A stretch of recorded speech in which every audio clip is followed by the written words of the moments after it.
Pakistan is in the economic doldrums. While no neighboring country should celebrate this, the fact remains that Pakistan brought this upon itself. It comes down to a simple fact.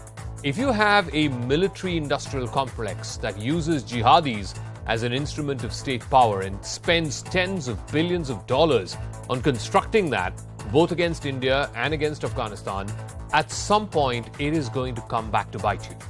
The snakes in your backyard analogy, which Hillary Clinton used from 10 years ago, is best placed to describe what Pakistan is going through right now.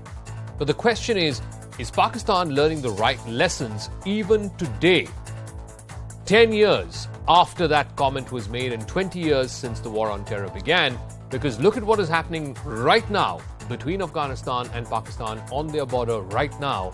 And it seems like the current government, much like its predecessors, from General Musharraf to Nawaz Sharif to the PPP regime, and of course now Shahbaz Sharif, the younger brother of Nawaz Sharif, none of them seem to have learned the most important lesson of all. That is, terror cannot be an instrument of state policy.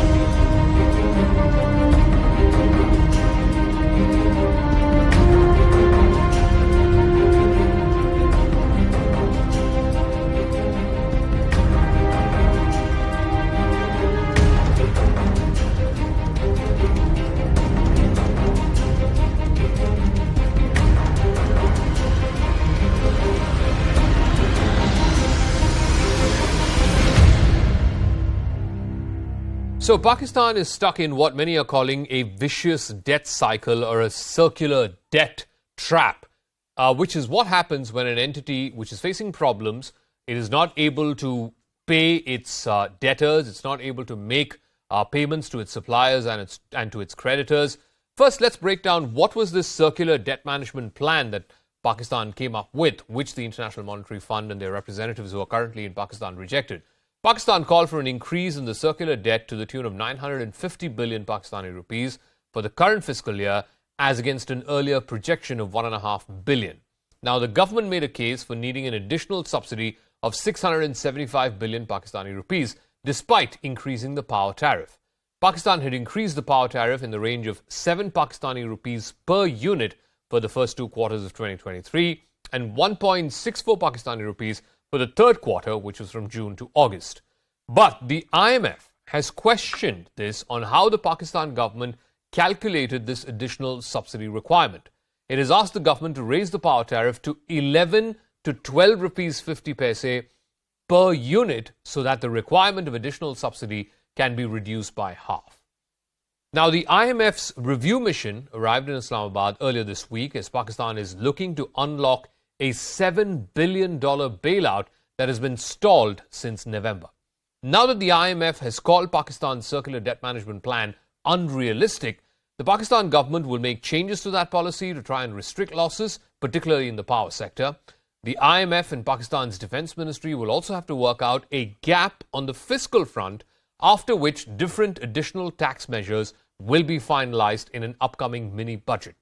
Right now, Pakistan has less than $3.2 billion in its foreign exchange reserves. That means it has just about enough money to cover 3 weeks of imports. After that, it is broke. The country has stopped issuing letters of credit, except for essential items like food and medicines and so on. Pakistan's debt to GDP ratio currently is 70%. So Pakistan's economy has taken one hit after another in the last few months. It started with the unprecedented torrential rains that happened, the floods of last year, particularly in Sindh and other parts of southern Pakistan, and then vast swathes of fields which were underwater, wiping out more than 8 million acres of crops. That caused a loss of $30 billion at the very least. The floods, in turn, triggered an acute wheat shortage. People were seen squabbling over subsidized bags of flour, some of them even chasing trucks that were carrying wheat flour. Then in January, there was a nationwide power outage which left more than 200 million people without electricity for 2 days straight. Authorities back then had claimed that the blackout was because of technical issues, but many have linked it to a massive fuel shortage in the country. And through each of these crises, the food crisis, the electricity crisis, Pakistan has managed to get help along the way. Last month, Pakistan avoided default thanks to a $3 billion lifeline that was provided by the United Arab Emirates. Saudi Arabia, too, agreed to fund $1 billion worth of oil imports on deferred payments. But that is just not enough to finance even 1 month of Pakistan's oil import requirements. And we can't forget China, because Pakistan owes as much as $30 billion.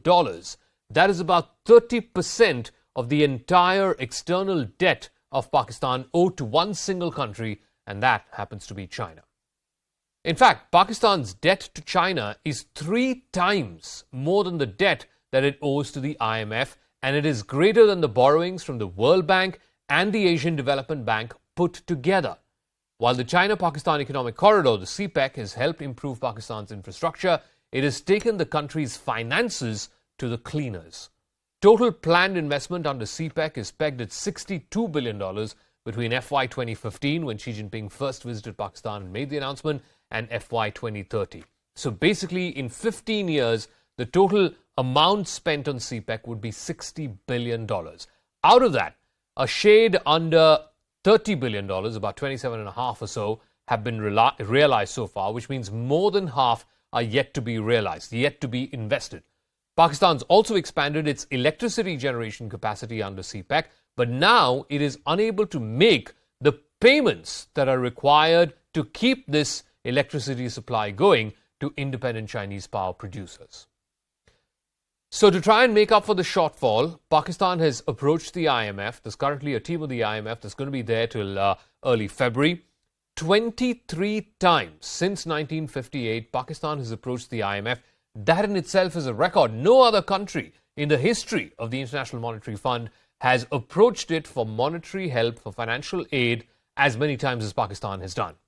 Pakistan has secured a $6.5 billion loan from the IMF. This was in 2019. The financial institution also gave a country of $3.9 billion till August of last year.